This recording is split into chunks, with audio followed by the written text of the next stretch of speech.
My name's Chris Clyburn and I'm the project manager for the Fulcrum Kitchen here at FARESHARE in Yorkshire.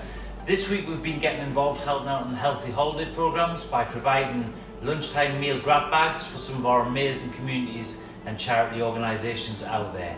Today I'm going to be showing you how to make a wonderful parkin. Now, being a Geordie, I'm afraid I don't know a lot about the history of parkin, and I believe there's a bit of a war of the roses between Lancashire and Yorkshire claiming it for their own. But as we're down in Barnsley, I'm going with Yorkshire. So I'm going to show you how to make this parkin today. It's a really simple recipe. Hopefully it's something you can do at home. Share all your ideas, all your photographs online as well. Remember, it all counts towards the competition. So let's get stuck in and make some ginger parkin. First things we need to do, guys, is we're just going to start by melting off our low-fat spread.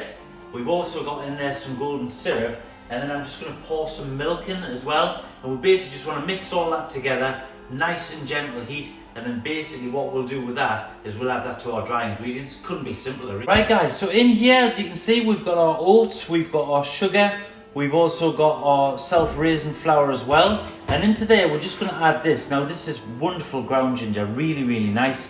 We're going to add that in along with some bicarbonate of soda, and then you just basically want to mix all your dry ingredients together like so. So get all those mixed in. Break down any little chunky bits of sugar that you might have.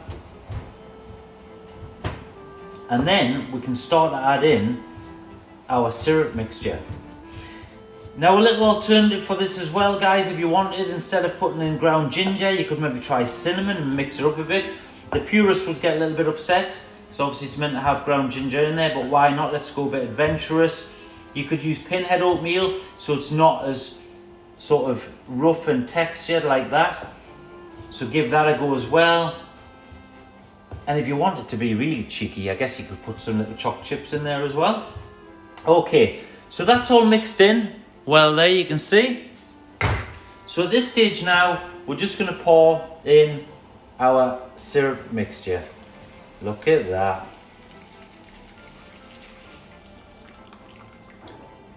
And then you just basically want to bring all that together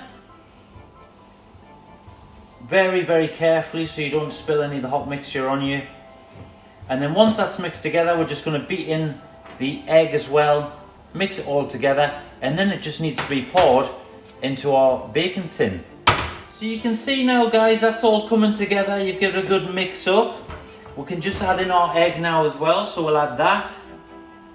Obviously, if you've been touching raw egg, make sure you give your hands a good wash afterwards. Make sure you get a good mix of it all in together. Now, another thing you can add into this as well is you can add in treacle. Treacle works really well to get a nice dark sort of sticky texture to it.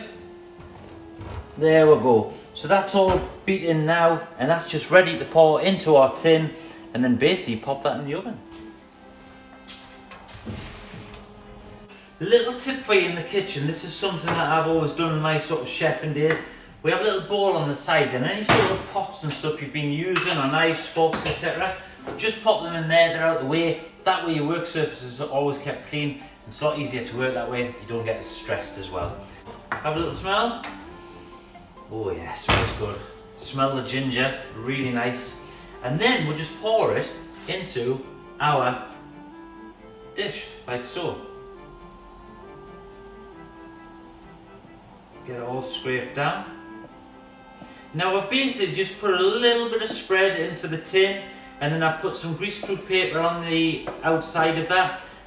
The actual spread on the inside of the tin just stops the greaseproof paper from slipping about, and then basically it also holds it together at the side there. Make sure you get all the last pieces in like so, and then you see, just straight into there. That's ready for the sink.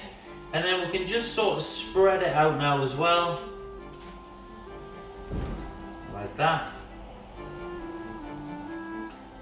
Don't be tempted to lick the spoon. It's got raw egg in there, but it does smell good. And then there, basically, guys, is our parkin ready to go into the oven.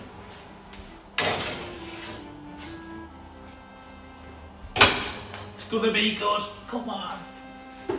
So while that's in the oven, guys, it gives me a little opportunity to tell you about FARESHARE. So FARESHARE is a fantastic organisation. What we do is we intercept surplus food from supermarkets and other suppliers. Now this is food that, for example, may have been packaged wrong, so the weight's too much or too little. So it's perfectly fine for consumption, but they can't sell it in store. So that comes up to us, and then we pass it on to our wonderful charity partners. Now the charity partners use that surplus food for making amazing meals to feed people in their communities. So it could be lunch clubs, cook and eats, cook and chats, that kind of thing. So it's a great way of making sure that surplus food doesn't get wasted and make sure it goes to people who need it the most in this. So that's it, guys, that's your parking recipe. I really hope you're going to have a go at doing that as well. Any questions, get them in the comments below. Don't forget to get your photographs on as well on the team page. It'd be fantastic to see that you've had a go and what else you've been cooking on there. And don't forget the counters, competition entries as well. 1 prize per ward, I believe, so well worth doing. Stay safe, guys. Have a wonderful Halloween and a safe bonfire night. And hopefully I'll get to see you in person soon and we'll all do some cooking together. The ingredients you'll need for this recipe are as follows.